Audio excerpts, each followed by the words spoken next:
નમસ્કાર, આપ જોઈ રહ્યા છો નેશન પ્લસ ન્યૂઝ. હું છું આપની સાથે હેતલ ભગત. વલસાડમાં ભારે વરસાદને પગલે નીચાણવાળા વિસ્તારોમાં પાણી ભરાયા છે.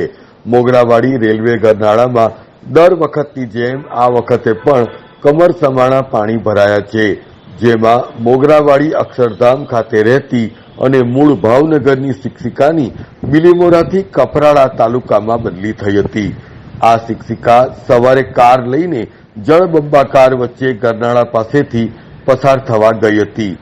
આ મહિલાની કાર પાણીમાંથી લઈ જતા તે અધવચ્ચે બંધ પડી ગઈ હતી, જેથી ગભરાઈ ગયેલી શિક્ષિકાએ બચાવોની બૂમો પાડી હતી, જેની જાણ મોગરાવાડીના પાલિકાના પૂર્વ કાઉન્સિલર સંજય ચૌહાણને થતા તેઓ તાત્કાલિક ઘટના સ્થળે દોડી આવ્યા હતા અને સ્થાનિક યુવાનોની મદદથી આ શિક્ષિકા અને કારને સલામત રીતે બહાર કાઢ્યા હતા. આ સમગ્ર ઘટના સીસીટીવીમાં કેદ થઈ ચૂકી છે.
Bureau report, nation plus news, Valsad.